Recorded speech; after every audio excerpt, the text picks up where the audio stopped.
smoke, right? Fist me, boys! What did you say?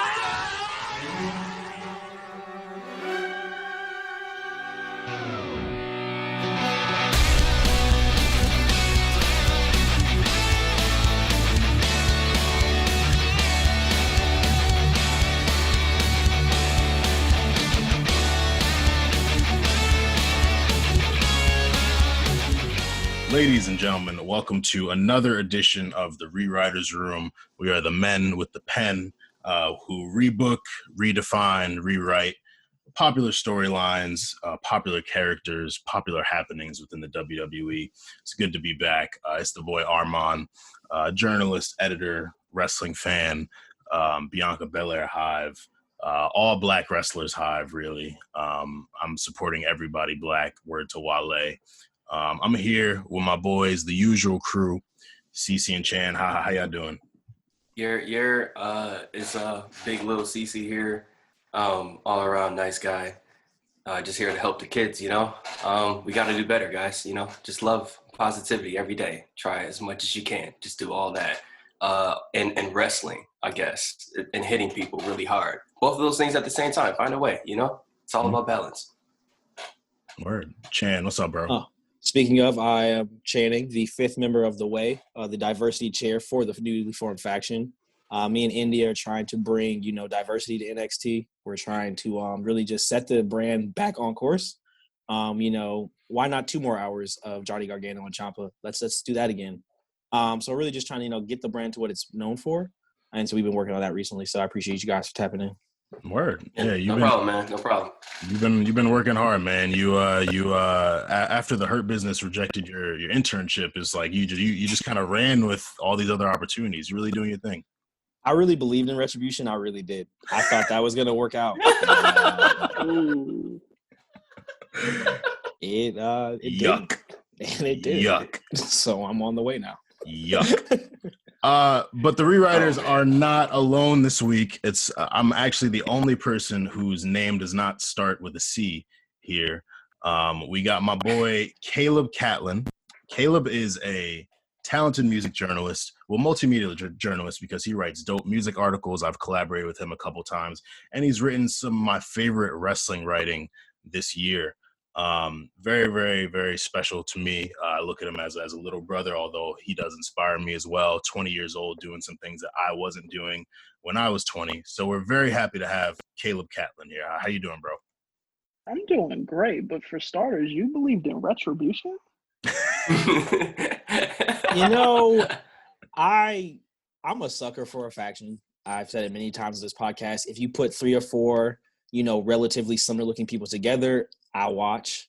I really, really like the stuff they did with Ali, and that was about it. And I just thought, Vince seems to like Dijak. He wouldn't do that to him. He wouldn't just like put him in the worst storyline of the year. He wouldn't do that, and he did that. And so I was wrong. I knew that group was doomed when I saw Shane Thorne as a part of the crew. I knew that was the big issue. And if you like factions, I mean, AEW does not have a shortage of fucking those goddamn factions. But they do have a shortage of good wrestling, so can't watch that. And there's the boom. But Caleb, we're very happy to have you here, man. You are a perfect person to bring on for the main topic that we're going to get into later. But before we do that, we got to recap the wrestling week. And there's a pay-per-view coming up, TLC, that we want to talk about as well. So, fellas, why don't you just give me your favorite aspect of SmackDown and Raw of the last week or 2 weeks since we last convened to record the podcast? I'm gonna be super duper quick. SmackDown, I love the flow of the show. They have a really good flow now. Like the whole 2 hours, I get to like the 9:45, and I'm like, huh. So that's like one of my favorite things, on top of just Roman, just obviously Latrell out here, Latrell. And then with Raw, what I like about Raw is how this is weird. I like how I hate stories than like stories. It's weird, but we can get into it later. But yeah, that's what I'm starting to like about it. I don't know. It's weird. Chan? On SmackDown, kind of similar to what you were saying. I really like the main event scene. They're kind of building up. I like how they're kind of like keeping the Roman Jay thing going, but like also adding in other people. Cause like, while I do think it was a good look for Jay, like it did kind of feel like, all right, like, but like you got Kevin Owens, you got Bryan, like you got these people who are like main eventers. And even they had that article recently where Bryan was like, this might be my last kind of run.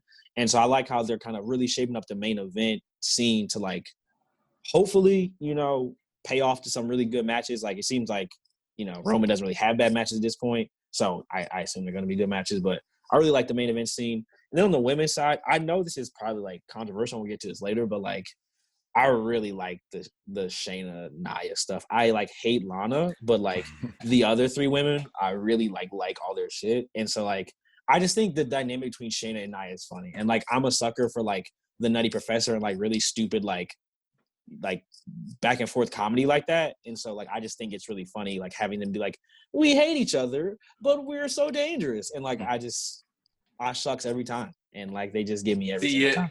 Shannon, you spoke to exactly what that's exactly what the feeling is. Like I'm the type of person where I like so much comedy that I also like slapstick and like ridiculous comedy. So shit like that is like, yeah. They kind of Shayna and Nia kind of give me Team Hell No vibes as women. Like they like don't get along, but then when they're clicking, they're super dominant, and so it's very interesting. I'm very interested to see how they get the titles off them, because I don't think Asuka and Lana are going to be the ones to win it from them. So it'll be interesting. That would be racist. Incredibly so. Incredibly so, actually. Yeah. It would actually be, unless it's going to be Asuka like double submitting both of them somehow, like then it's just incredibly disrespectful to both of them to have Lana take the title off one of them. Like that's wildly aggressive. Caleb, how about you? What's your favorite aspect of Raw or SmackDown in the last 2 weeks? Y'all not feeling Lana Mania? Absolutely not. No. Yo, the WWE is having people vote for Rivalry of the Year, and one of the candidates is Lana versus Announce Tables.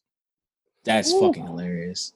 I'm saying they treat her like she's not a Make-A-Wish kid. Like stop treating her like she's like disabled. She's a grown ass woman. Like I don't like that. Like I believe in myself. It's like, yeah, you get paid to do this. You should. Like, yeah, I hope so. Here's the main problem with the Lana story in 2020 is that in 2020 you're trying to sell us, trying to feel bad for a white woman who is like already in a position to where she's kind of above us. So it's like, what?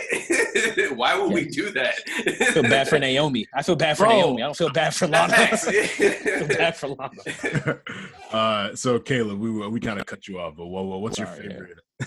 To y'all's point, I think that Nia and Shayna are more like the modern version of the APA, and Shayna's more like JBL, and Nia. Well, that's kind of disrespectful. I don't think Ron Simmons is like Nia, but like in concept, it's like they kind of fit like the like we're two tough people and we get along just enough to get by. But other than that, I find Raw to be mostly unwatchable. And SmackDown's fine. I haven't tuned in the past couple weeks, but like from what I've seen in the bits and pieces, I think Bayley and Bianca's promising.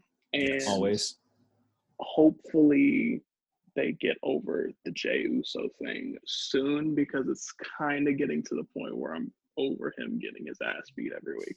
Yo, when they say, like, when Roman says pull up and wreck, they're talking about Jey Uso, because it's pull up and just get destroyed by someone every week. Yeah, it's not like the fact that, like, oh, Jey Uso's losing a lot. It's the fact that they're making it a point to beat his ass every week. Yeah, on site. Every week, I'm just like, golly, like, y'all gonna beat his ass again? Also on Raw, AJ's heater almost got a name. That was a highlight too.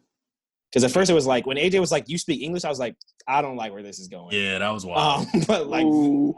But then they've like kind of started to build out his personality a little bit more. And like, I don't know. I've seen obviously like the videos of him in like indie circuits with like Malcolm Bivens, like wrestling, quote unquote. I don't know if they're actually gonna have him wrestle for real, but like, I do like that he's not just this silent like black person anymore. I do like that.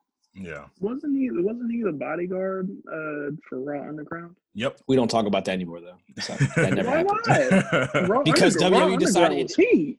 WWE decided that never happened. Hey, it was them wrestlers who thought COVID was a myth, out partying and stuff. Yeah. They ruined Raw Underground.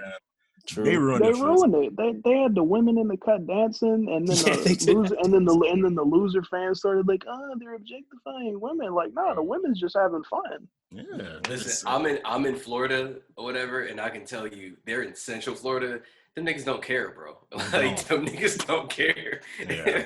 Yeah, it's ugly. I'll say, I really like the Drew and Sheamus dynamic and what they're doing there. I love Drew's, like, now that they have him walking out in a kilt, putting the sword in. His whole entrance is super dope now. And to kind of transition into previewing TLC, we're getting Drew versus AJ Styles. AJ Styles won the sudden death triple threat match over Keith Lee and Riddle. I kind of saw it coming. I didn't think that they wanted to do Drew Riddle at TLC, the last pay-per-view of the year. They don't want to waste Drew and Keith Lee on TLC. Like, even if they fought already on Raw, like, Drew Keith is something that you want to build to, and like that's like core 4 pay-per-view worthy. So AJ Styles is a safe option. He's always going to be in a major title picture. Him and Drew are probably going to have a good match. I'd be interested to see if his bodyguard is going to get involved in some way. I don't think AJ's definitely not going to win the title, but it'll be really cool to see AJ and his heater's relationship kind of develop through this match. And because it, like, clearly they put him with AJ, like, to give AJ heater, but also I think AJ's cachet does things for this guy. So I'm interested to see, like, when he finally wrestles a match, if he ever does, like, just how his character develops. And I think that they'll have an opportunity to do it at TLC with the Drew versus AJ match. How are you guys feeling about that match? Yeah, so that kind of speaks again to, like, the goofiness that I like about things or whatever, and how I was saying, like, I can hate something and then like it or whatever, because I'm always watching, like, okay, all right, sure, what is this? And then, like, after a while, like, I'm like, okay, you're gonna have to show me what this thing is and why I should care. And when it comes to AJ and his heater, by like week 3, I was like, oh, like, this is a chance for, like, AJ to be really, really funny or whatever, and have this guy just be deadpan. This is the funny guy and the straight man kind of thing. And I'm like, oh, okay. And then now it's kind of like switching though, because, like, I forget his name. It starts with an O or whatever. I forgot they, like, actually said what his name is. Almost, yeah. And he, like, was talking to Riddle and stuff like that. And now AJ is kind of, like, doing the thing. So now they're, like, having, like, the go or whatever. And I see with those two, for some reason, I see, like, some, and this is a really old person reference, but I see some real planes, trains, automobiles type, like, comedy coming in the next, like, 3 months. Honestly, It's gonna be weird. I think that's where they're going with it. I don't know. I think they're remaking that movie actually with Kevin Hart. So, oh no, they are. Yeah, it might be Italian. Yeah, but as far as the match, honestly, it's just gonna be this thing where it almost, like, kind of gets involved, but then he doesn't, and then AJ's like, huh, but then they're, like, still friends, and then Drew wins. Honestly, that's what I think is gonna happen. Drew might kick that big dude's head off. Yeah, that's what I think is gonna be. One serious Claymore, like. If that really happens, wild. I need to see those two get violent immediately. I see that happening, and then there's probably going to be a spot where AJ goes for, like, a springboard move, and the big dude catches him. Oh, definitely. It'll be one of those things, and then he throws him at Drew. I think if they get real creative like that, it'll be heat. Yeah, like off a ladder or something. That could definitely happen. Yeah. We kind of touched on this earlier, but we got Asuka Lana versus Shayna Baszler and Nia Jax for the women's tag team titles. I already said I don't think Asuka and Lana are going to win. I think it's – and I wouldn't say I'm definitely not a Lana fan, but this is a big look for her. You know, she got the singles match against Asuka on Raw for the Raw Women's Championship, but being next to Asuka, Nia Jax, and Shayna Baszler, who are by far the 3 top women talents, top used women talents, because Naomi's there in Purgatory on Raw. So this is a really big look for Lana. She's not that great in ring, so, like, Asuka's definitely going to be holding it down for them. But I think there's going to be a lot of funny moments. I loved on Raw Lana doing the Hurricane Rana to Nia Jax into the table and kind of breaking the whole streak of her getting put through the table every week. That was cool. So clearly they're kind of trying to build it up to where we might think, oh, Asuka and Lana could do this. And it's realistically not going to happen. But should be an interesting match. Yeah, see, that right there kind of described how I feel about that whole situation, kind of how I feel about Raw. I think I like the ideas of the storylines more than I like the people in the story, making the story move forward. Because it's just like that match, I don't know, to be honest with you, I'm probably going to go cook dinner at that point. I feel the same way about Lana as I do about the Carmella Sasha feud, where it's like, I guess I got to take this to get what I really want. It's like my vegetables. I got to eat this so I can get the, Asuka Rhea match I want. I get the Bianca Sasha match I want, but I got to get through this first. So I'm just like kind of gritting my teeth, hoping for a squash and just, pray through it. Because honestly, also Carmella and Lana have like very similar gear now, which I think is kind of weird too. Like they have the whole like leather sleeves thing. I was going to say, tracks. Is anybody... I don't understand that. Why that's a thing too, but I just like, it's one of those things where I get that like they are probably popular online and shit, but like the work rate is just so low for both of them, and it's just tough to get through like a match where it's like the other people in this match can really go. Like Asuka versus Shayna, Asuka versus Nia, like those could be good matches. Like somebody probably get hurt, but like they were good matches. But you don't need this fourth wheel, especially like I said, when you have people like Naomi, and like I know I am no one's Lacey Evans stan. Please don't ever get that confused. But I'd rather have her in this type of match because at least she can like really work and shit. She got that moonsault move. That's nice. Yeah, bro. She got the nice moonsault. Like she got some moves in her. Lana and Carmella do like 2 moves each. Like it's just a weak ass super kick. Oh my goodness. I think Lana. That super kick is so funny. It's the most disrespectful thing I've ever seen in my life. It's not even super. It's just a kick. But okay, so y'all gonna look at me crazy, right? But I don't like Raw so much. I want to see the dark timeline where Lana. Oh my goodness! I don't chaos timeline. That I want to see mostly because of the chaos that it would create. Oh my gosh, they're abusing Asuka, and then she's double champ, and then we set up Lacey Evans versus Lana. Go. I want to see it, and then they have like Charlotte and Rhea on the undercard, which is the match that I think is going to happen at Mania. I think it's going to be Charlotte Rhea too, but I want to see the dark timeline where they have Lana like legit get put over as a legitimate babyface just for the laugh aspect of it. It might have to keep fans away at that point. Like you just can't have fans come back. Like you just can't have them ever come back. That's probably why they getting this shit off in the first place. Because anybody do it now. Yell. You're gonna do it now because it's gonna get ugly when people make that woman cry. They can afford to take the risks with people like Lana because the fans are there to be like, oh boo, this isn't what I want. They could just be like, all right, we're gonna try this weird abstract thing. We're going to try out Lana because she didn't get a chance. And, it's weird because there are fans who are like, oh, give this woman a chance or this woman a chance. And then when they give a woman a chance, they're like, oh, no, not that one. That's not what I meant. Yeah. No, right. But that's what most people are about. They're like, oh, I want you to do this, this, and this. And then when they do this, they're like, yeah, do that, but not with this person. Like, that's not how it works. Choosing beggars. We are also getting another exhibition of Black excellence. We're getting New Day versus Hurt Business. This is like part 5 for them. I can watch that shit 80 times. I don't give a fuck. Yeah. So we've seen the New Day retain their titles successfully twice over the Hurt Business. We've seen Kofi beat Shelton. We've seen Cedric Alexander pick up victories over both Kofi and Xavier Woods, and he's been acting pretty interestingly after those Raw. So with them clashing again for the third, fourth, fifth time, whatever it is, I'm inclined to think that the Hurt Business might end up going over. New Day's great. They're always going to be great, but they've been building the Hurt Business up this way. I would like to see them pull the trigger. I don't know if I need a long reign from Cedric and Shelton, but I think it would be cool to have 3 champions in the Hurt Business, even though Lashley definitely needs to come up off that U.S. title very, very soon because he's been immediately.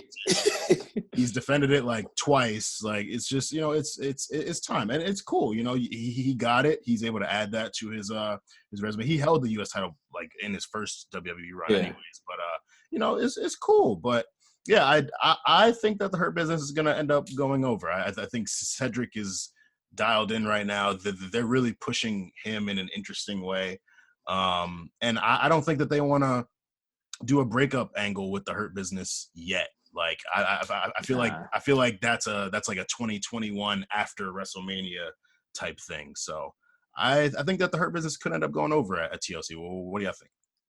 I think the same thing, and I think what they're doing is setting up a very slow burn with Cedric and Shelton or whatever. And they established it in the beginning because Shelton was the only one who told them like, hey, they said you good, but you really got to prove yourself. So like they established that like there was some distrust right there, and then they end up being like a tag team. I remember when that happened, I was like, that's interesting. Like, I wonder if this is like that long form storytelling. And then I think it was not this last match for this last week, but the week before, I think Cedric like tagged himself in or something like that. Something where he was like really eager to do something and he really should have like tagged Sheldon in or something like that. And when that happened, I was like, interesting. So what I think is going to happen is they're going to win.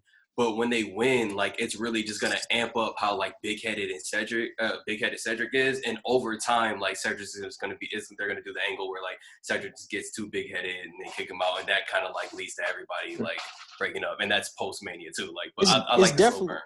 It's definitely Black Evolution. Like that's about to happen. Yes, like Cedric is Randy. Cedric is about to be Randy, and he's about to get Randied up out of Evolution. Now Sheldon is not Batista. Let's not get crazy. Yes, but Cedric is about to get Randy Orton right up out of the Hurt Business. That's definitely happening. Like it probably, like you said, won't be like he wins the Royal Rumble, but it'll be some shit where like Cedric wins a Beat the Cock challenge to challenge Bobby Lashley for the U.S. title, and MVP's like, oh yeah, take the fall. Like we know how this goes. It's just business. Da da da da da.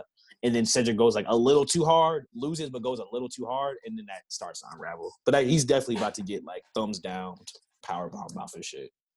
Which, it's a good look for Ced. Yeah. It's a good look. Yeah. Couple other matches for this TLC card. Sasha and Carmella is happening. We're not discussing that. I don't care. Randy Orton versus The Fiend at TLC. A rehash of the 2016-2017 storyline where Randy joined the Wyatt family. They had that awful WrestleMania match. But now we have The Fiend in the mix. It's been really interesting. J5 and Meals were talking on the A show about how it's hard to tell who the face and who the heel is here. And, it seemed like they were building The Fiend up to be a babyface around the Roman Braun triple threat time. And, Randy's obviously been a heel for the entirety of 2020. But when you look at their interactions and like kind of what they're doing to each other, like both of them are kind of towing the line, which is cool, honestly. Like, and I don't dislike heel feuds. So like if Fiend is heel again, that's perfectly fine to me. I do think the Fiend is going to end up beating Randy. I don't know if this is a one-off. I feel like they might keep it going for a while. Especially with Bliss in the mix, having Randy pull up to Moment of Bliss and all that. But it's cool. It's cool. I don't love it, but it's cool. How do you guys feel about it? Randy, this is like gonna sound very flippant. I don't mean to mean it that way, but like Randy's, it's about time to put that BLM shit to the test, my boy. We need you. We need you in the streets now. You might take this L and then go out and do some social justice work, because like. You had a hot 2020, but, like, it's time to take a step back, let somebody else go through. Because, like, if you don't beat The Fiend, which I don't see him beating The Fiend, I don't know why they would do that. What else is he about to be doing? Because, like, he's not – Edge. Don't say that. He's going to face Edge again. He definitely is.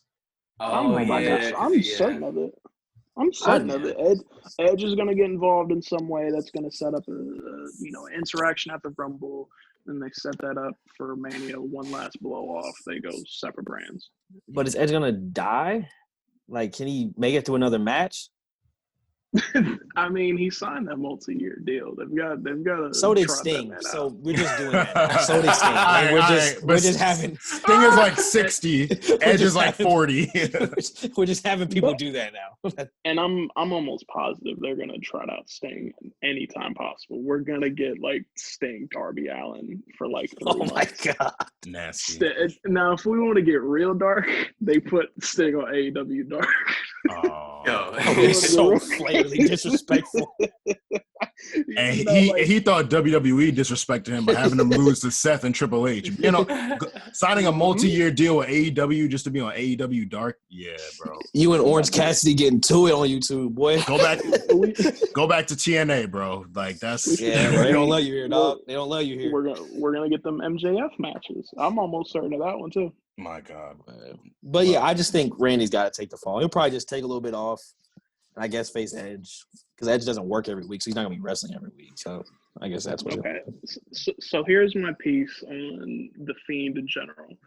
For one, his character sort of transcends the idea of face and heel dynamics. They can change that on a whim because his character isn't nearly that simple. And for two, I don't talk about Bray Wyatt matches.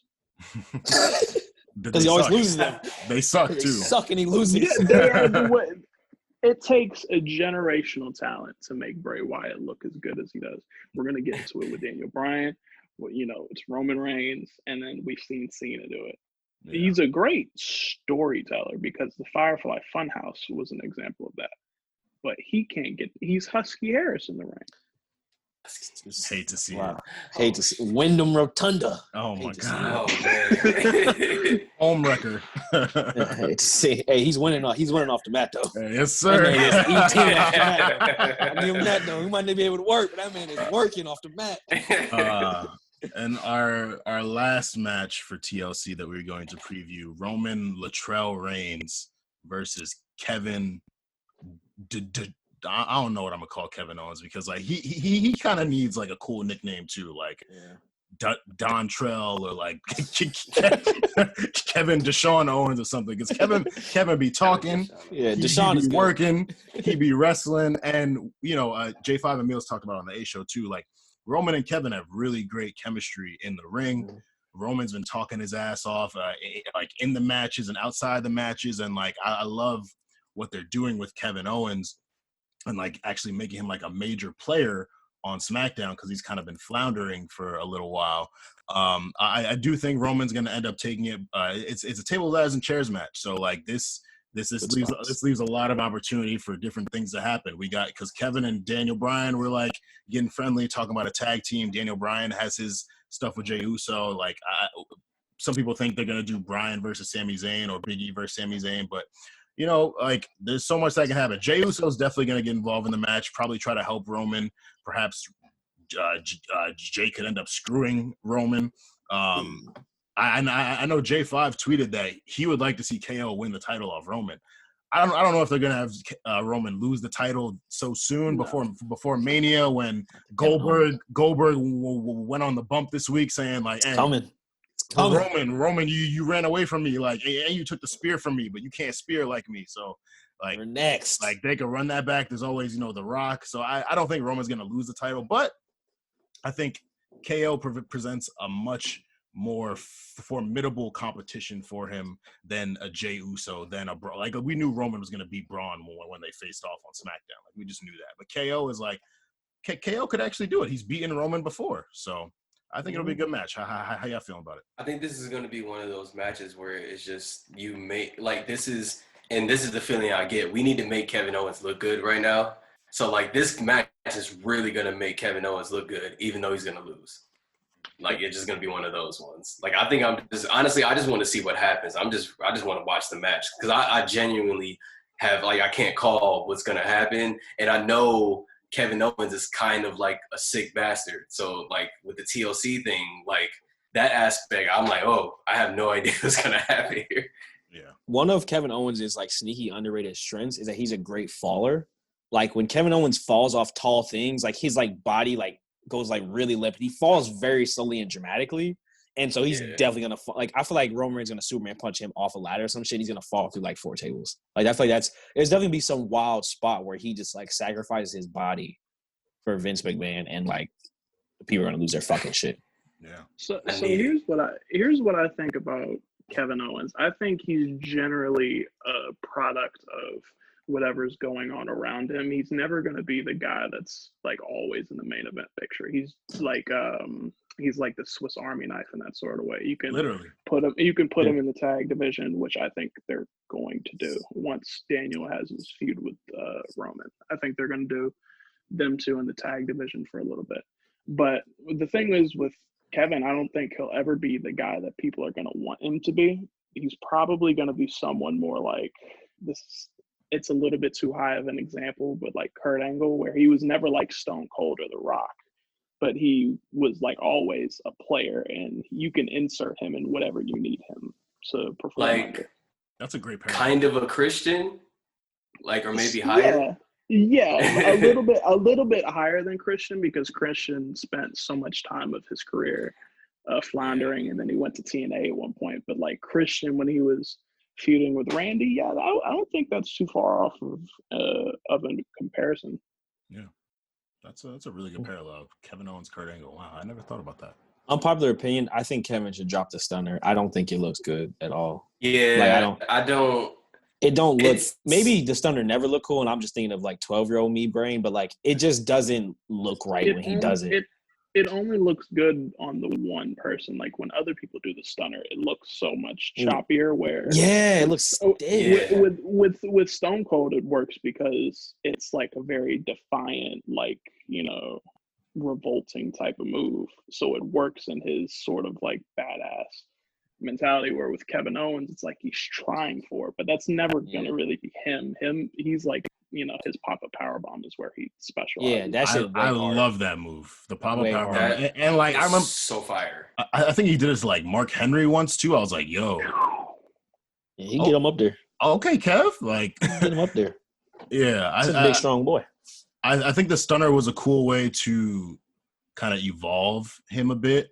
And like in certain matches, it's been cool. Like when he did it to Shane McMahon after their ladder match where Shane got fired, that was cool.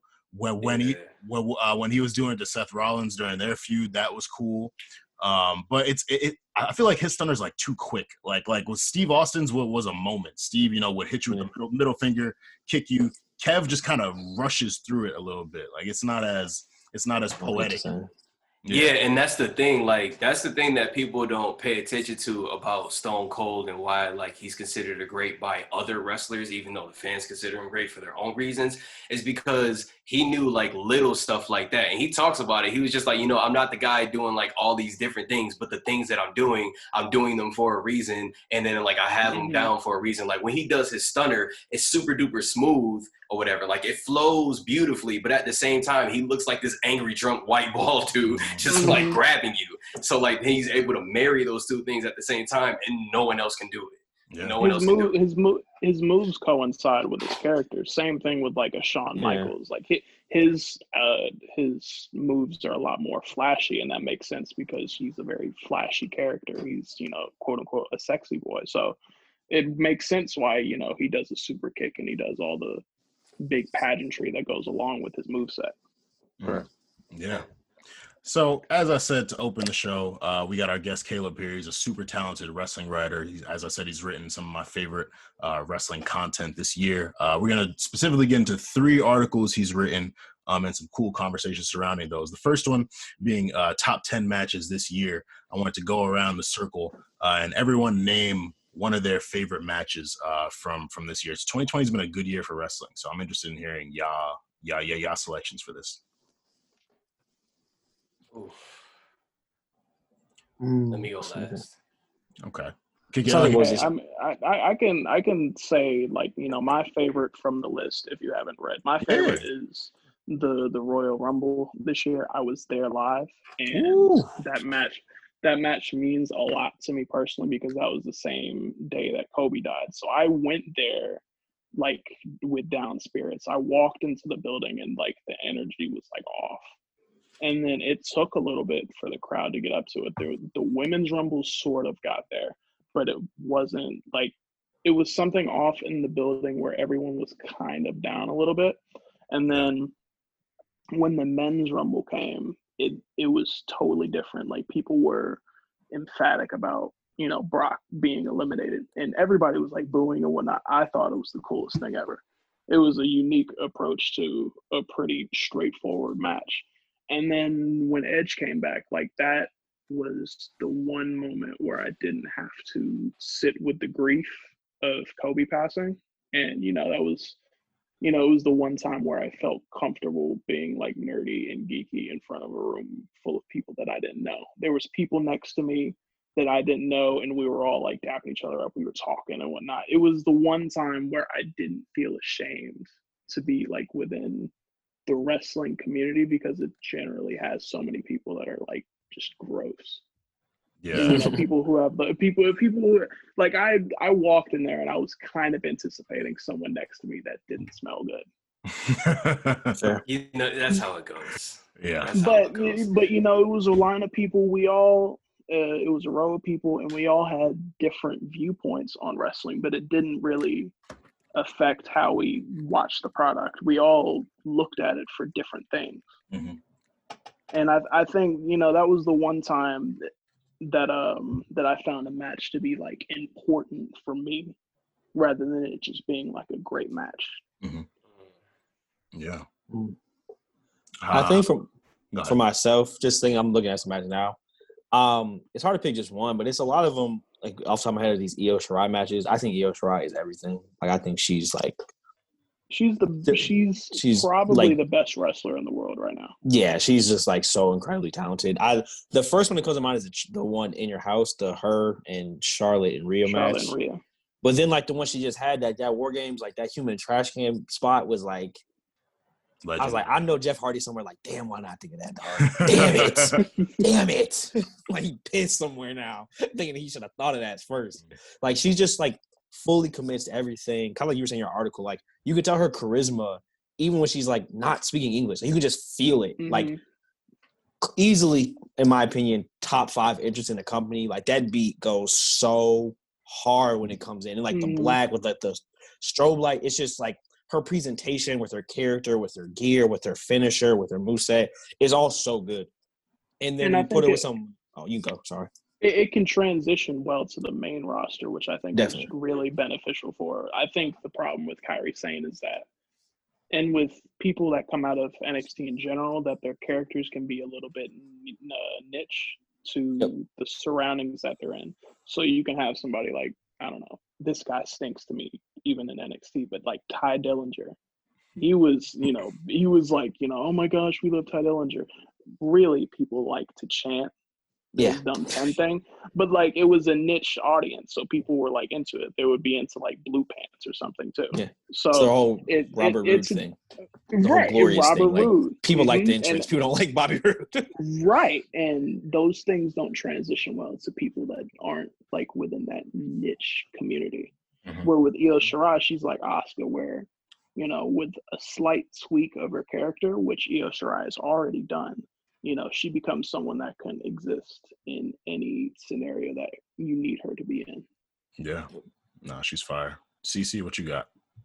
Okay, so I know what mine is. I had to go back because I have a terrible memory. I know what mine is, though. Keith Lee, Adam Cole. Man. The double one, the double champ one? Was cooking.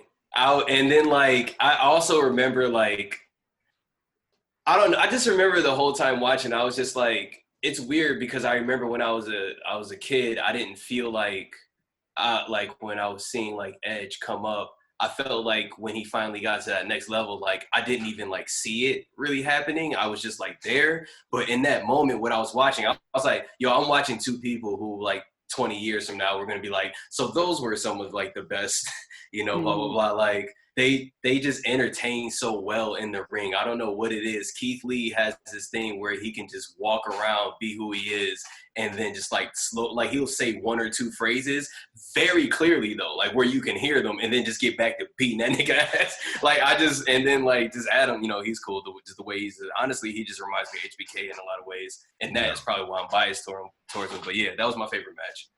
Yeah, go ahead.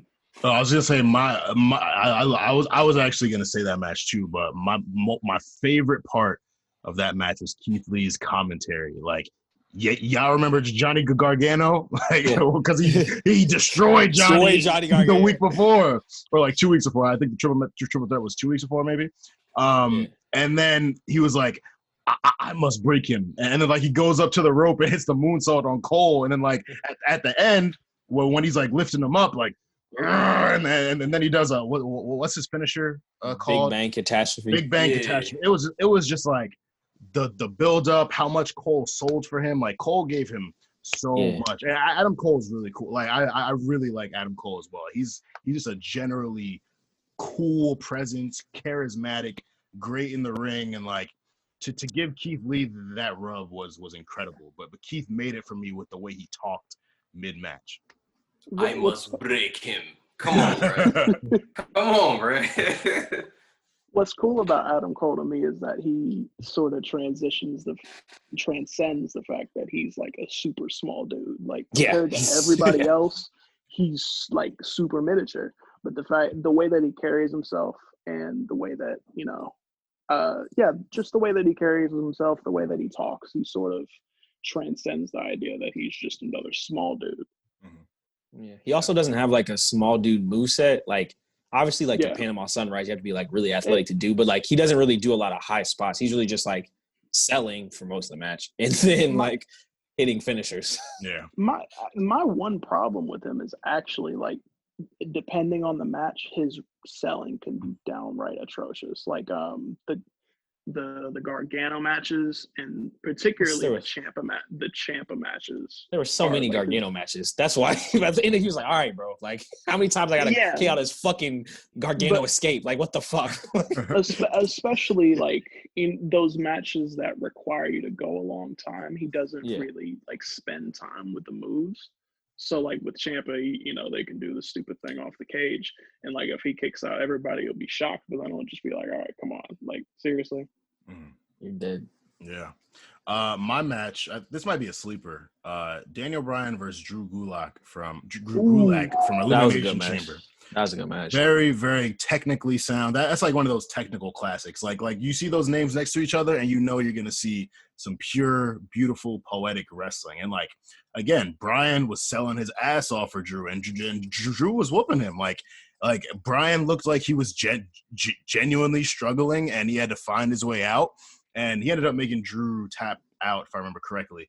But but his journey there, it was very believable that Bryan might take that L, and it wouldn't like Bryan puts people over, so him putting over like letting Gulak get the win would have been dope, but in the end Bryan prevailed. But I just like seeing him fall on his neck so many times, like it was concerning. It kind of reminds me of the Brock Bryan match, which we're going to talk about later, where Brock was just German suplex after German suplex, and Bryan just looked limp, and then he kind of like played Brock and found his way to win. Well, he didn't win that match, but with Drew he found a way to win it. And I really love that match. So yeah, that would be mine. And actually, speaking of Daniel Bryan, who's our main event for the show, transitioning to Caleb's Wrestlers as Rapper article, I particularly loved how Caleb, and I thought this was genius. He compared Daniel Bryan's run to Future's run, 2015 mixtape run. And reading that, I was like, yo, that is perfect. Like, that's literally perfect. Like, I couldn't think of a better comparison for a rapper for Daniel Bryan. Like, it just made, like, the most sense in the world. So I wanted Caleb to speak a little bit about how he came to that before we get into my question for this. Well, I think it's pretty easy to go with somebody that's, like, the underdog, somebody who is, like, super likable. I think what the most interesting qualities about Daniel Bryan is when he, like, goes as a heel, which is why I think his run as like the crazy vegan dude when he was champion, I think that's one of the best runs a wrestler has had within WWE. And I compared it to Future because I was like, okay, nobody has had a stretch that dominant with such matches that are like astounding. Like when I rank Daniel Bryan matches from that run, 2 of his best matches are from that era. And with Future, you know, his best albums, his best projects to me are like DS2 and either Monster or 56 Nights. Mm-hmm. It's one of those 2. So I think of those runs sort of equally, where it's like, okay, they're nothing but dominant. And, you know, it gets sort of underrated when you go before and after. But, you know, when you look at each little area in which they thrive, you find those gems. But the one that always sticks out is those 2 runs that they had. That's dope. I want to thank you for pointing out that Daniel Bryan's run as the super nature guy was genius, because it absolutely was. The entire time during that run, I was like, oh, he's really leaning into it. Wow, this is like. But it was funny because if you was listening to him when he was promo, it was like he was really cooking as a good promo, but he was really like, he was actually telling the truth. So it was like, oh, this is really good, because it reminds you of a villain in the story whose motive, like the reason why they're doing what they're doing, like it's a good reason to act on things. It's just that what you're doing isn't the right thing. And so I was like, oh, wow, that's pretty good. Yeah, I really liked the article. Again, I told you I had some notes. Here's one of them. The Brock Lesnar is Eminem comparison is just right there. It's just so obvious to me that Brock Lesnar is Eminem. Like, I don't know how am I the only person to tell you? He has the early run. People fuck with the Marshall Mathers up to heavy. Just like people used to fuck with Brock. He leaves, comes back. And people try to front now like they didn't listen to Eminem. People try to front now like they don't like Brock Lesnar, like he wasn't the next big thing. But when he does Brock Party, when he gives you that Royal Rumble match, you remember, I guess I do fuck with Brock. I do fuck with Brock the long way. And I just feel like that's the same if you feel like Eminem. That's like the only thing, because I'm so glad what you said about Nas, because I don't know why niggas cap on that nigga. If you're not from New York, he's not a big deal. Yes. So glad what you said about Dean Ambrose, because Dean Ambrose, the pure idea of Dean Ambrose as John Moxley is so much more interesting than the actual wrestler. Like, it's so much cooler to think about what he could do than what he actually does. But yeah, that was one of the things that, like, Brock Lesnar, Eminem, it's right there. That is the most disrespectful thing I've ever heard in my entire life. How could you say that? That is, do you know how bad Eminem is now? Oof. Okay. Just telling you. All right. Is the first thing I thought of. Disclaimer for Eminem fans. If you're listening to it, fast forward a little bit. Eminem also spit out their Mountain Dew now. Spit out your Mountain Dew right now. Eminem is nowhere near like the all-time discussion at all. Even if you factor in like, oh, his early run, it was good, but you know, when you have a album, it's been 20 years since that album. Yeah. Brock has been good, whether people want to admit it or not, because of, I don't know, booking decisions or whatever. Brock has been good. Brock versus Daniel Bryan is my favorite match ever. Brock versus Finn Balor is great. Brock versus AJ Styles is great. Brock has heaters with Roman Reigns. Brock versus Seth Rollins at SummerSlam. Brock versus Seth Rollins and John Cena. It's all right there. He even had a few underrated matches with old-ass Undertaker. Samoa Joe, too. Brock, that he did. With Samoa Joe. Match was good. And Samoa Joe match is fantastic. So if we're comparing him to Eminem, we're going to assume that Recovery is good. We're going to assume that Revival is good. We're going to Y'all ain't fuck with that BET Cypher? Y'all don't fuck with that BET Cypher? Jordan. That was his Brock Party? Oh, my God. Yeah, that was his Brock run. Oh, my God. Party. Yeah, we're going to assume that Brock versus Daniel Bryan is Marshall Mathers LP2. Like, we're not going to do this right now. That's not That is pretty disrespectful. That's so disrespectful, considering just how good Brock is and just how underrated he is. Now, if you're a casual wrestling fan and you don't like Brock, then sure, I'd just be like, yeah, sure, you can make that comparison if you don't like Brock. But if you like Brock, don't even put him in the same discussion as him. That is filthy. I told you before we got on, Channing is a wild man with a wild mind. So, yeah, you Right. got that. But the question I want to ask, and I'm kind of putting you on the spot, Caleb and I talked about this a couple weeks ago. What rapper would you compare Seth Rollins to? Royce the 5'9". That was disrespectful. that was so rude. That is, but it's not even disrespectful to Royce. And I just want to say this: Royce is not. I'm not. I love Royce. I don't know why I said. I think something about Eminem. It would have to be someone like. Shit, I don't even know. Like someone like Dirk or NBA YoungBoy, who's like popular but like better as a feature. And like you don't want. I don't necessarily want to listen to a whole Dirk album. But I'll fuck with some Dirk features, especially if I'm in the right mood. And, like, he'll go on a run of, like, 3 good songs I really fuck with. But, like, I don't need to hear Street Justice for, like, 60 minutes. I don't need to hear that. So, I don't know who exactly, but it'll be someone of that ilk, like a Dirk, maybe even DaBaby, honestly. I think that's who I would go with, DaBaby, because it's like DaBaby has his thing, and people fuck with DaBaby.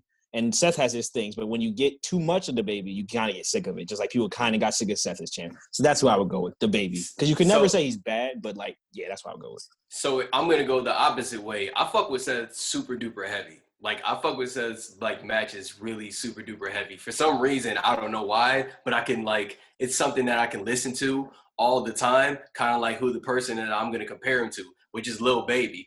I can listen to Lil Baby. And I have. If you looked at my raps or whatever, it says all you have been listening to is weird rock music and Lil Baby and Gunna. But like honestly, like it's Lil Baby and the reason why I say it is because like I'm looking at Lil Baby's like 2018, 2020 run, which is kind of how I felt. I think it's like what was it? It's kind of like what 2016 up to kind of 2018. I would say maybe. What's that? I don't know if that was the right timing. I get my years. Oh, we're talking about the Babyface. Babyface. Yeah. 2018. 18 was, yeah, I see. I think that was 18. I remember telling Armand my hot take about that whole time period. What was it? Yeah, that was that time for me, like watching that, because the reason why I felt that way is because the same way I feel about Lil Baby. I don't listen to niggas rap. Like, I don't listen to niggas rap. And that's how it was with wrestling at that time. And these guys know, like, I was coming back around, like, the mid-2010s. It was, like, 2016, 2017 that I was coming back. So when I was coming back, he was one of the first people that I was just like, okay, I can watch this guy every fucking week. Like, and that's how I feel about Lil Baby, where I'm just like, a lot of y'all niggas rap, but this nigga be rapping. And I can listen to this nigga every day.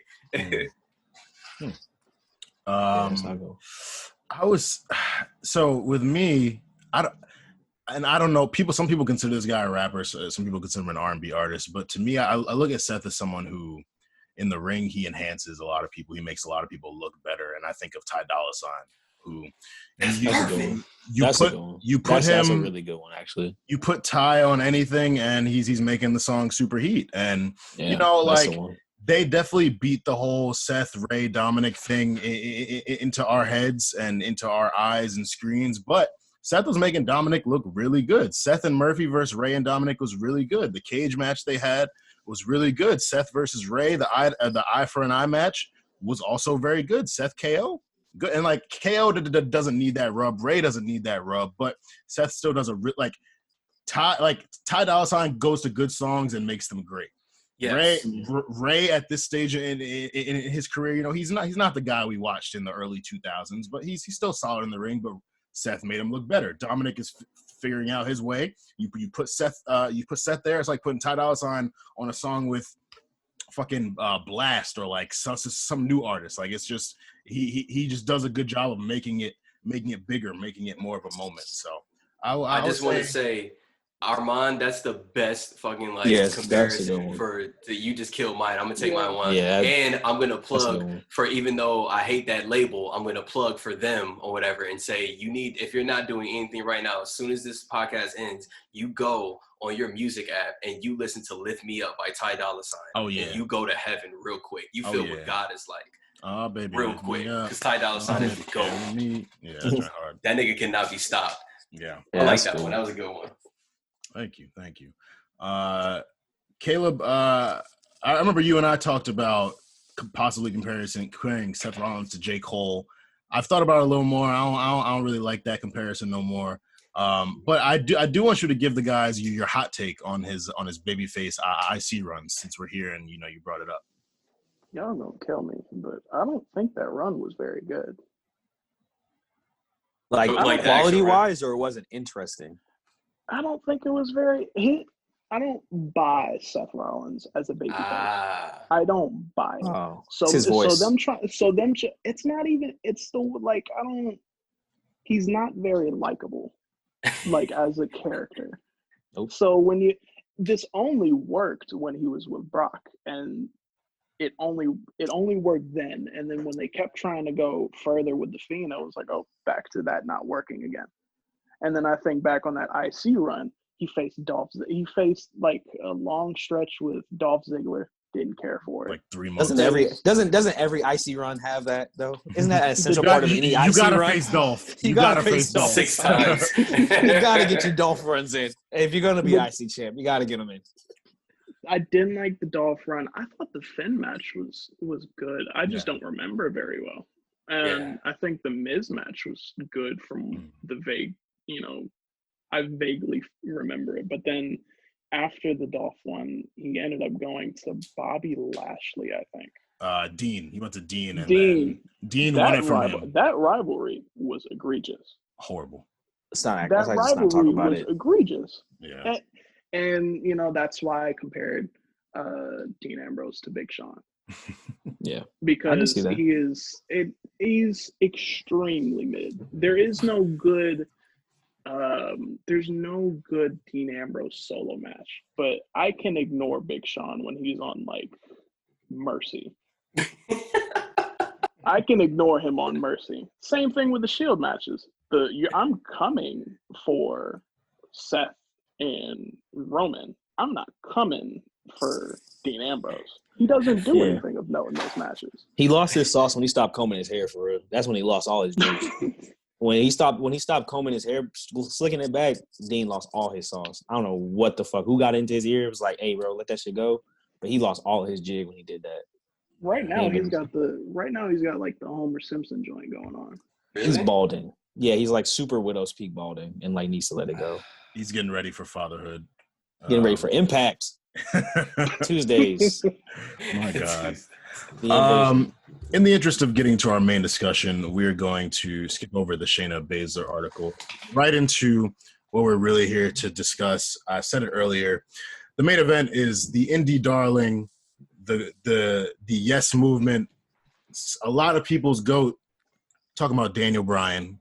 Now, Daniel, as I said, he was an indie boy, was doing his thing all over the world, came to the WWE, debuted in the original version of NXT, where it was more competition-based, a lot of wacky games. He ended up, I think he was like ranked like 8th. He was one of the first people eliminated. And then he ended up coming back as part of the Nexus, was fired from the WWE for being too aggressive.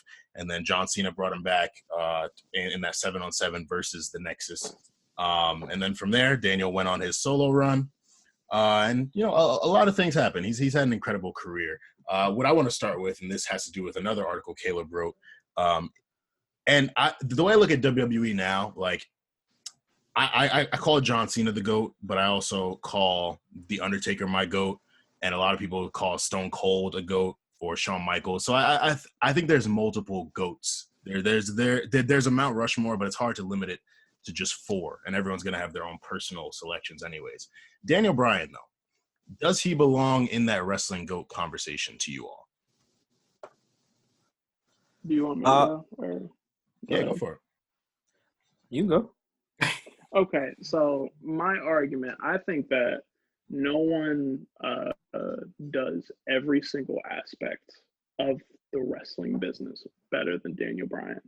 So whether it's in ring, whether it's promos, whether it's the comedy stuff, whether it's the serious stuff, whether it's in your WWE, he has successfully transitioned into every aspect of wrestling that was required of him.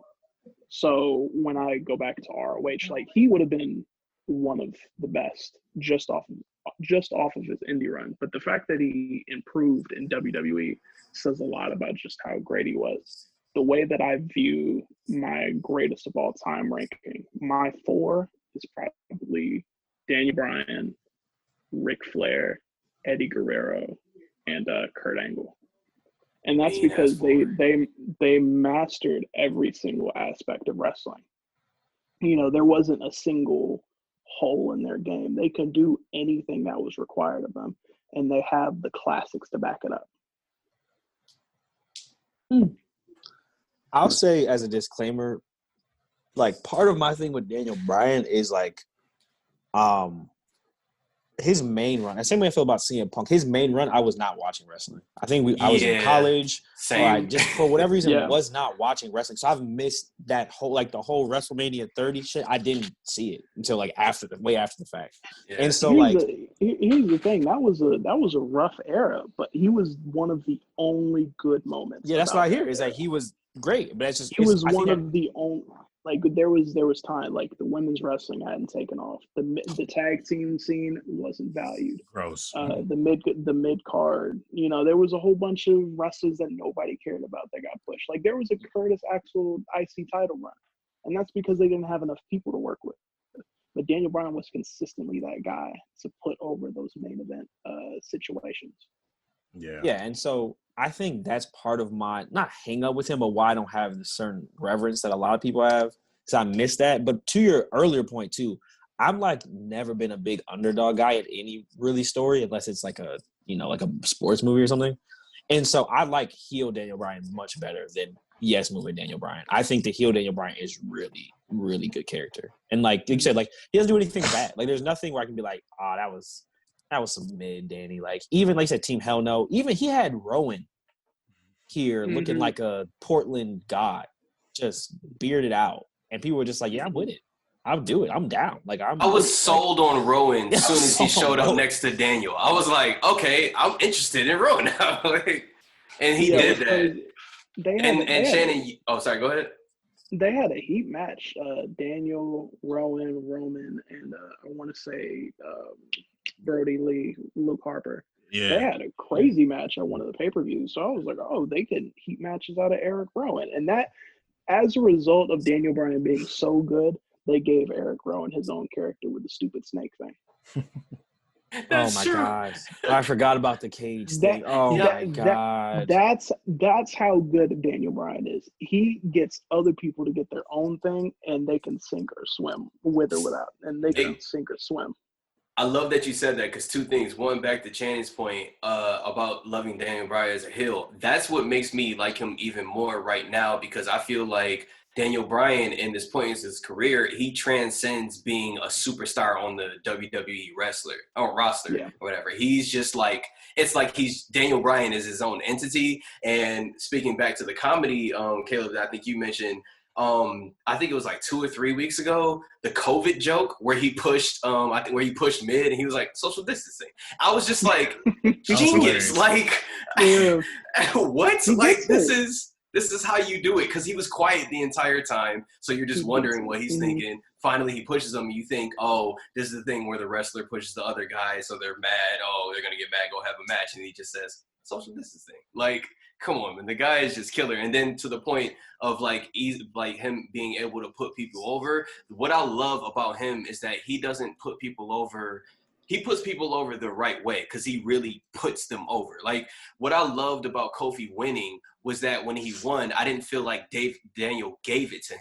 It didn't feel like he gave it to them. Like when I was watching the match and the sequencing of the match, I'm like, oh, like he really surprised him with that. Like that, like it just feels like, oh, like Kofi really like was in the right place at the right time and then boom, won the match. Where like, and even though we all going into it, we kind of felt like, oh yeah, he's probably going to win it or whatever. And we know Daniel Bryan, so we know Daniel Bryan's probably going to put him over or whatever. But even knowing that he's going to put him over, Daniel Bryan still finds a way to do it and make you believe that actually happened.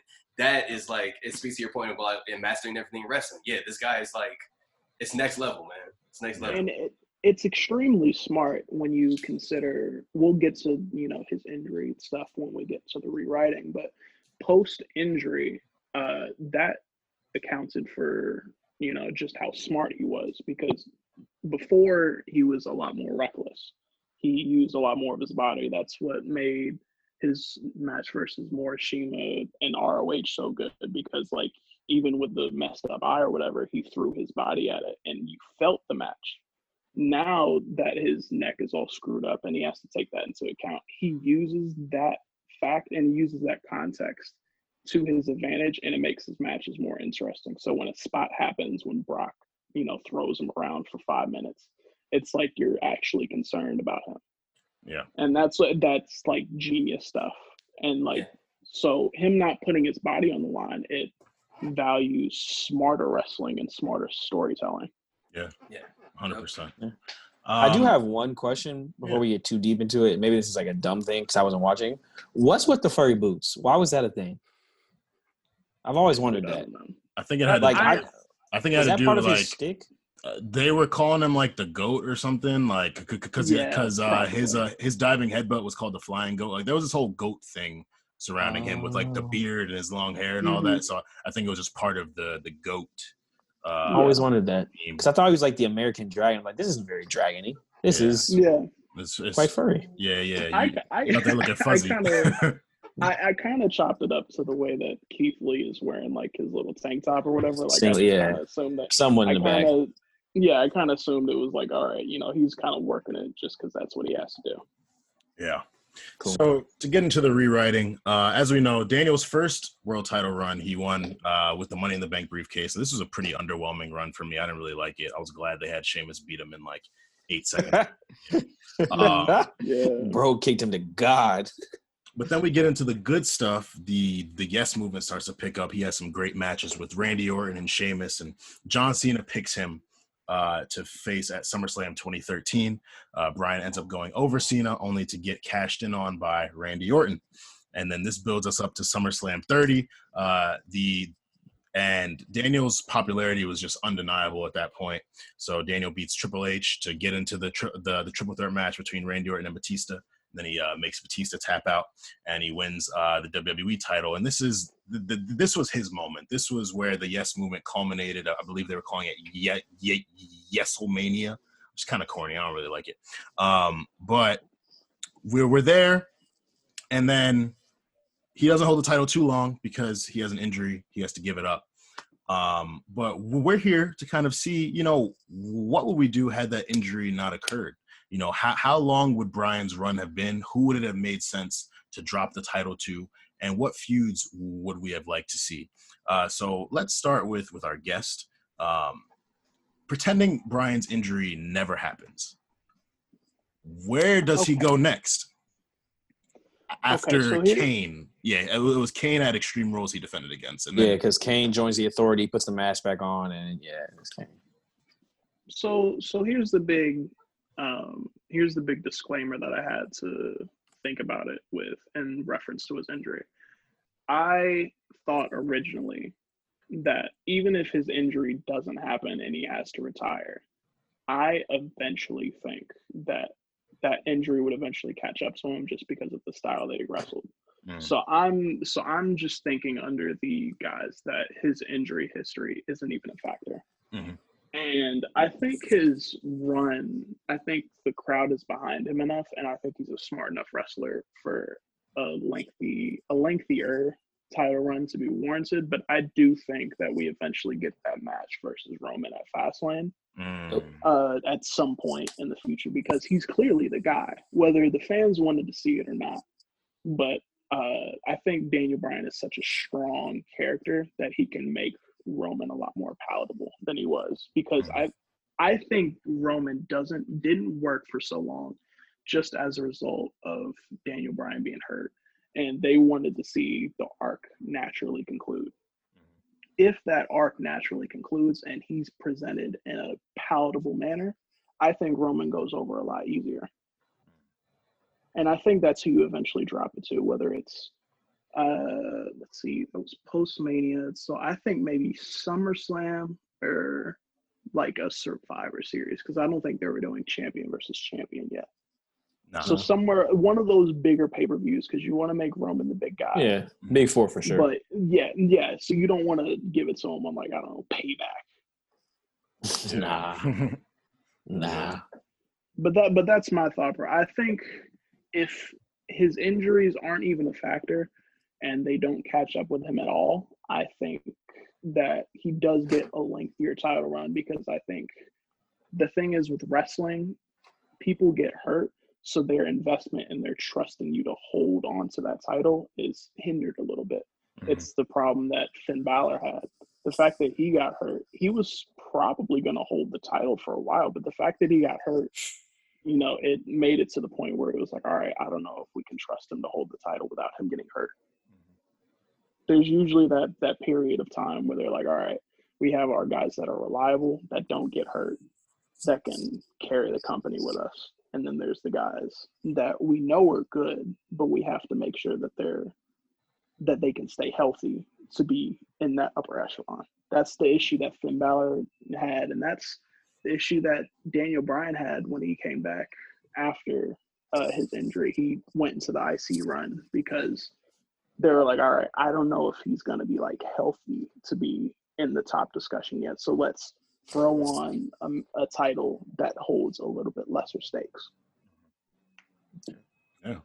So him beating Cena was a huge look by Cena to put him over.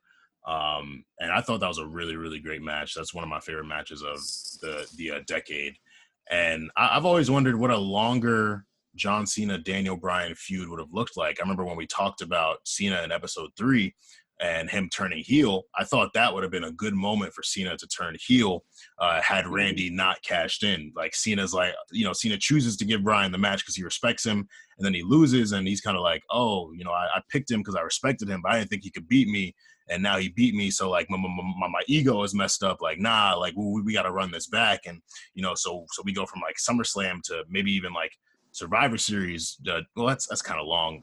John Cena, Daniel Bryan, but how would you have felt about a long Cena Bryan feud, and would Cena end up getting the title back from Bryan at a certain point? I think, obviously, in real life, yeah, because Cena doesn't just take L's. That's just not what happens in WWE. So in real life, yeah, eventually does. I think it probably goes to maybe a SummerSlam to a Hell in a Cell and Extreme Rules. Like you have a blow off that's has a stipulation or some shit to it. But I think it is, to your original point, one of them has to turn. I don't think you can have this whole I respect you for 6 months, because that's not interesting. At certain points, is that your boyfriend? Like, why do you respect him so much? Like, get over it. Just beat him up. And that's kind of what they did with Daniel and AJ, because Daniel and AJ were like faces, but they had that weird tension, and to me, it looked like AJ was the one who was going to turn, and then we see in their title match, Bryan, ends up low blowing him, and he just kind of runs with it and ends up winning the title. And it's like, okay, but Bryan's the heel. But me, I thought AJ was going to turn, and it was cool how they kind of surprised us in that way with Bryan turning. So yeah, I kind of see some parallels in that situation. Yeah, I think speaking of other people, and this is just again, this would not say it would never happen, but at this point, it probably wouldn't happen. I think it would have been cool to see him. I said Roman is the realistic take. I think you get the Brock match earlier. That would be my personal choice. Is that you get the Brock match early, kind of cut out the middleman, because that's eventually where you go. You're going there eventually, so just let's just get to it. Then there's Galaxy Brain, which is Undertaker, which is just more so for the aesthetic of can Daniel Bryan really make Undertaker look good? Then there's Super Galaxy Brain, which is Stardust.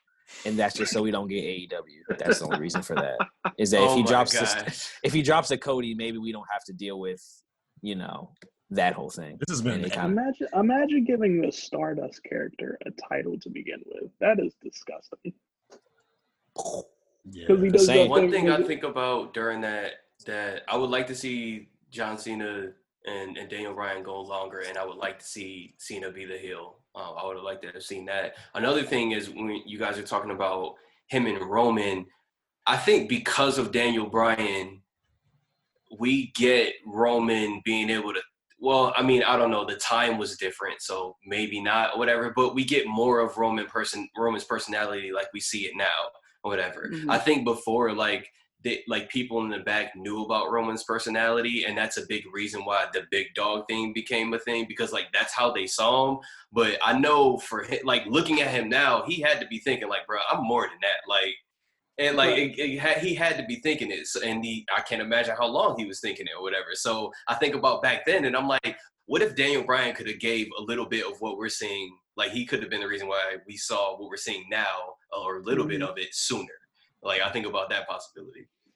Okay, so to everyone's point, you mentioned that we get Brock earlier. I think that's totally possible, but I do think that ruins Roman's like likability factor with the fans, because they're like, oh, they were just doing that so they could do Brock versus Roman. And I think Daniel Bryan is the perfect kind of guy to make Roman look much better than he was. Sort of like Cena, but people already have the preconceived notion about Cena. So with Daniel, people are like a lot more receptive because he is that sort of guy. But if you do that, you did mention Undertaker, and that one, I think that's the big match that happens. I think that's what happens in the end. If Daniel doesn't get hurt, we eventually get Daniel versus Taker. Yeah, something like you have this yes movement that's the people, but like I'm really the force of nature here. Like I'm like you think you have all these people on your sideline, but I'm dealing with something much deeper than that. I'm way stronger than it. Yeah, I control the darkness. I got like what they call them, nomads, whatever he calls those people who like hold the torches. The druids. Like, druids. That's what they're called, druids. Nomads. So, yeah, it was someone that deity, and I knew that. But yeah, it would be that. It would be something like you have all these people and you think they love you. You're their idol, but I'm like the devil. And you got to go through me if you really want to be this like exalted presence. He had the haircut around that time, right? Yeah, he had that weak ass mohawk. Yeah.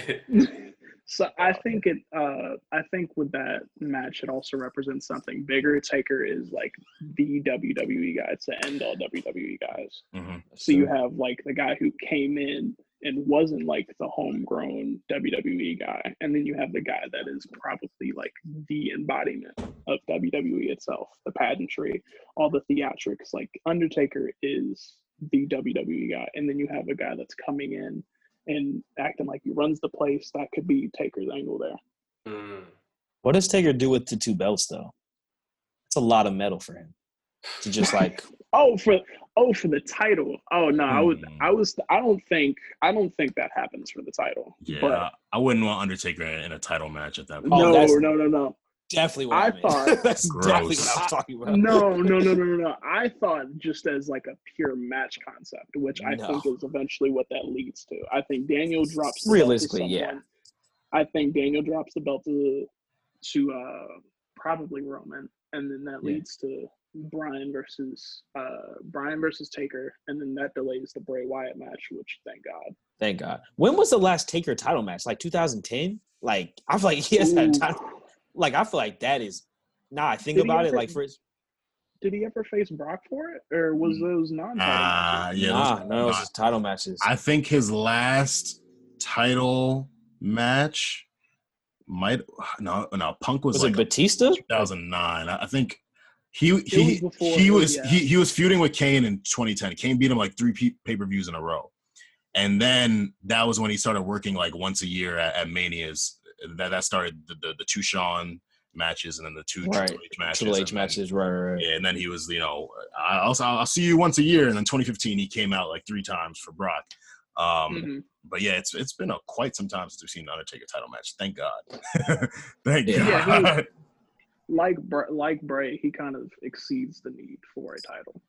Yeah, it doesn't make sense. It's like, why does this demon want a belt? Like, what? That doesn't really make any sense. Like, what does he need that for? Now, something I'm interested in, and this is a feud that they revisited when Bryan returned around 2018, but looking at, his run, I'm surprised they didn't do this like sooner. Bryan and Miz, Bryan and Miz had their rivalry 2010, 2011. Bryan beat him for the U.S. title. And, with the Yes movement, I feel like Miz would have been a really great foil for that, like kind of like bringing up Bryan's past, because Miz talked all that shit about you're nothing without me, you're nothing, blah blah blah, all that, and then Bryan becomes this larger than life, the hottest superstar in WWE. So it kind of would have made sense, like, naturally to bring Miz in, and that just never happened. Would y'all have wanted to see Bryan versus Miz for the WWE title? Because that's a match we haven't seen. Okay, so there's a bigger point here that I want to get to with Daniel Bryan and the fact, and the idea that he never gets hurt.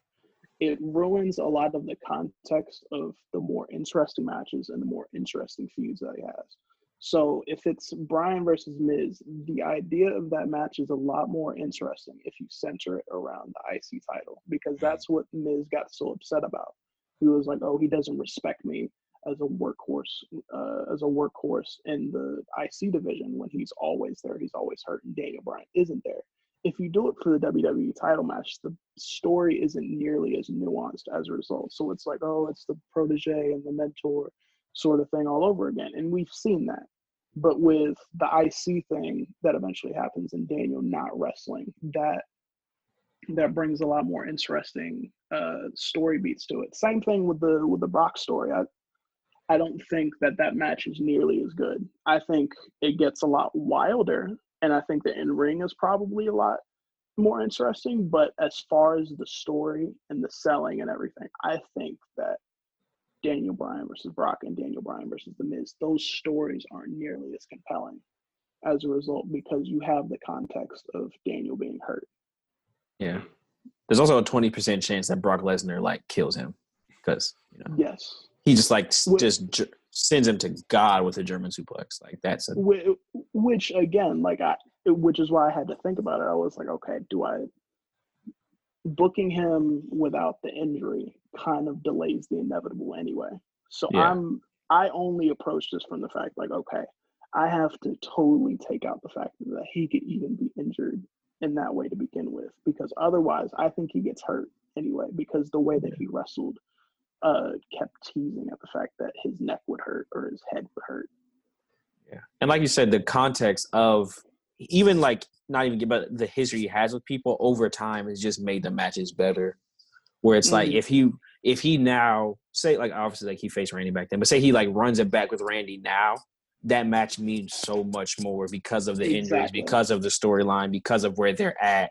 Mm-hmm. That could be low key be a WrestleMania match. You could really just have that be you got this big moment, but you made Batista tap, not me. So please stop giving me all that bullshit that you're the yes movement, because you was talking to Dave, not Randall.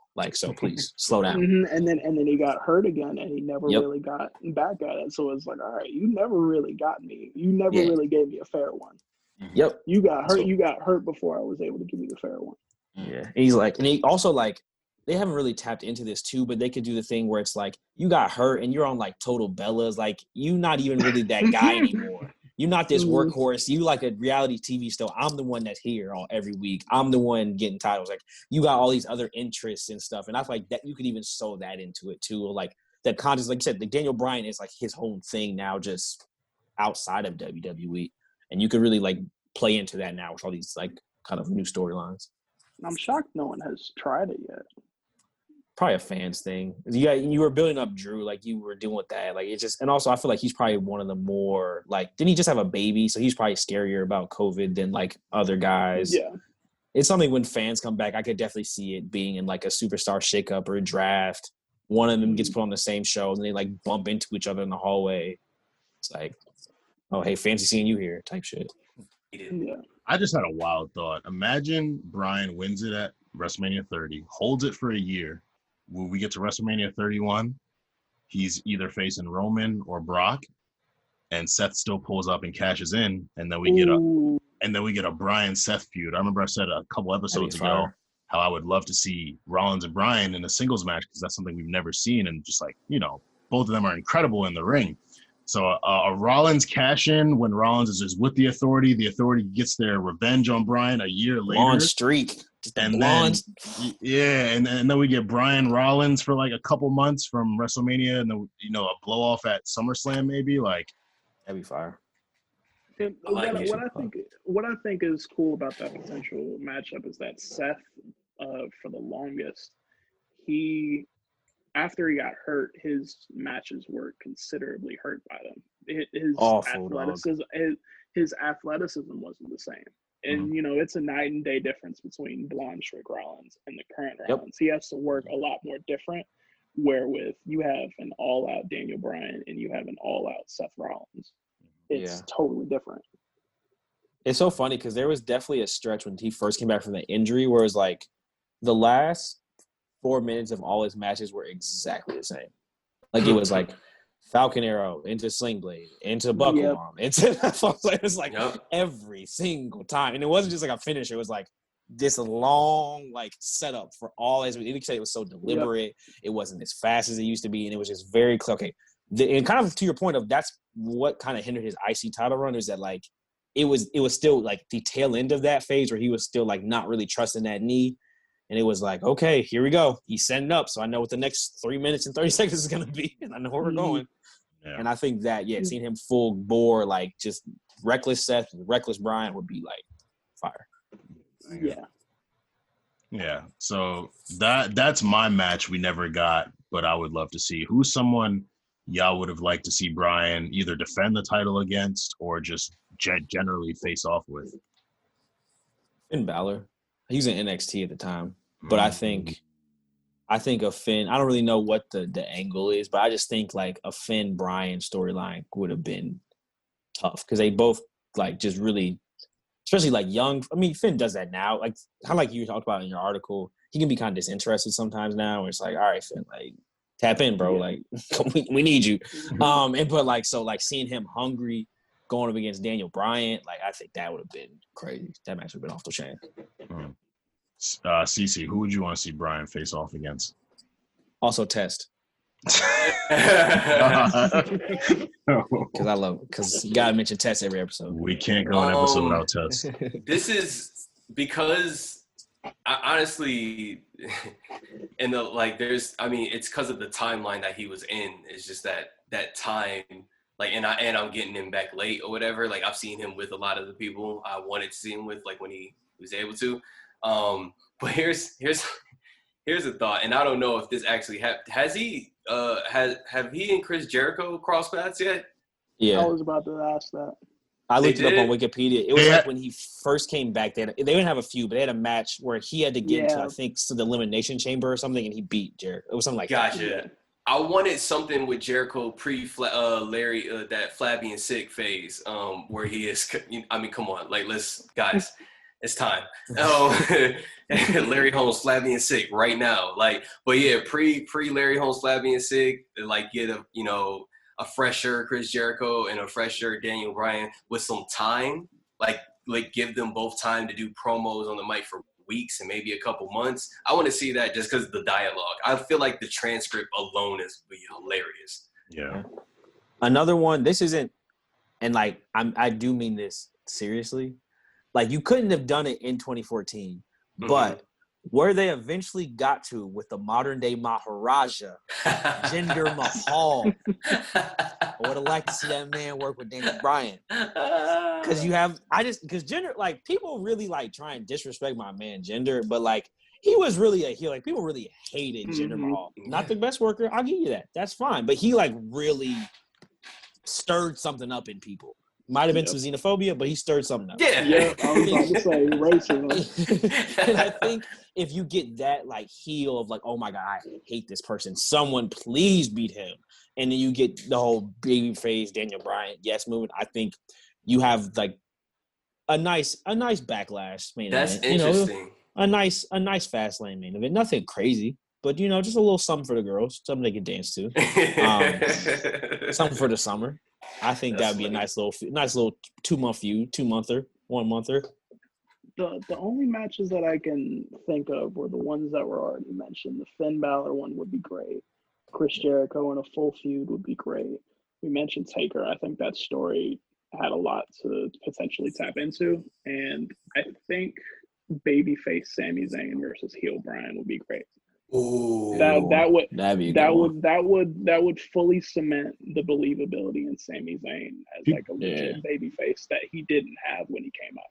I think people slept on his baby face run. Like, he had some really good promos to Mick Foley and, like, you know, what he was doing with Braun. Like, I really like I like babyface Sammy better than heel Sammy. And heel Sammy is really good. Like, he's been doing his thing. But babyface Sammy is slept on, in my opinion. Sammy is really like just man. He's getting everything he can out of where he is right now. Like, Sammy is another case of like getting hurt and him coming back, and it's like, all right, well, yeah, because they're like, all right, well, we've already got a list of people that ain't hurt and have proved that they aren't going to get hurt, so we're going to use them instead of you, and we'll find something for you along the way. It's one of those situations. Yeah. Well, Bryan's the GOAT. Well, one of the GOATs. Incredible title run. Incredible heel run. I was a little shaky on him, like I said, in NXT and when he had that first World Championship run, but he's made a fan out of me. It's great to see him still around, putting people over. I especially loved that promo before the Intercontinental title match with AJ Styles, where he like mentioned Big E and I think it was Kalisto and like people who deserved that platform. And oh my gosh, I'm totally blanking. It was another member of the Lucha House Party though. Sin Cara? No, he left. Lance, not Dorado. No, it's the Grand Metalik. Grand Metalik. That's him. Yeah, I fuck with the house party. That lets you know just how much they give a damn about the Lucha House Party. We can't even figure out who is who. They're like, all right, which one's in the ring? If I saw a visual, I could point out which one was which. But just off name, I couldn't. But they matches be fire though. Like when they were in that elimination chamber, I was fired. They was doing their thing. They was doing their thing. Because I was very pessimistic towards that match, and then watching it, I was like, oh, all right, okay, Lucha. Andrade had a few underrated joints, but I think it was Kalisto. Yeah. And Andrade pulls out the best in a lot of people, and I think he will soon get that title from someone. I cannot come back wait home until Andrade has his real like run, because I'm just like, man, there's a lot of people in a higher place right now just because he's being like, he's just, it's just not it's not time yet. They decide it's not time yet, but when it's time. Andrade is running the Triple H playbook to a T. He good. Boy's good. Yeah, that is true. He identified. He was like, "Who's the most powerful white woman in this organization?" Okay. Let me marry her. Okay, cool. I'm cemented with the legacy, the family. Cool. It's happening. Andrade's NXT run is the best NXT championship run ever. Ooh. And people are gonna say Finn. People are probably gonna say Finn's just the longest. I'm biased towards Andrade, so I'm just gonna we gotta call it for what he had a classic, one of the best matches ever with Gargano. Gargano's best match, and that's where Gargano peaked. He had a fire one with Aleister Black. Yo, when Aleister hit him with the first black mass, and it was like, "I absolve you of all your sins," and they hit him again. I was like, this is like peak wrestling. Like when if someone's like, what's wrestling? Like that. Like someone really just like talking through why I'm going to destroy you and then doing it. And then he won it off of Drew, and that was a really good match. Yep. And also the whole run, crazy. Didn't like Drew's match either, so I was really happy Drew got the match. I didn't like Drew's run at all, so I was glad he got title off him quickly. Who did Drew face? I think it was Bobby Roode. Bobby Roode. Yep. Because remember, Undisputed Era came back, jumped him after he beat Bobby Roode. Adam Cole smashed him. Yeah. Bobby Roode is the ultimate deflator of potential feuds. Like, be like, all right, well, the entrance is over. I'm going to go use the restroom. They try to put that man with Chad Gable, Ziggler. Like, they've been hoeing out Robert, and he's not hitting. It's not hitting. Heel beer money is where they need to get. You don't need to do anything with James Storm solo. Just make them a tag team because they need tag teams, and James Storm ain't doing nothing. Yeah, but that's our show. like we said, Daniel's the GOAT, lives, breathes, and eats WWE, has given us so much, and we're very thankful to Daniel Bryan for existing and bringing his beard and the Yes movement to our lives. We also want to thank our guest, super talented writer, my boy Caleb, for joining us. We hope you had a great time in the Rewriters Room. We thank you for offering your wrestling mind, your creativity, and even the hot takes. You know, we accept all. We're a very diverse bunch, and we hope you had a good time, man. Yeah, I had a great time. If you guys have another idea for me to, think of ideas for rewriting, I'm generally open. And to Mills and Justin, I got y'all next. Yes, we are working. Caleb is one step closer to the A show. Like I said, it's the boy Armand. We got Cece here. We got Chan here. We are the men with the pen, and we shall see you all very, very soon. Thank you for joining the Rewriters.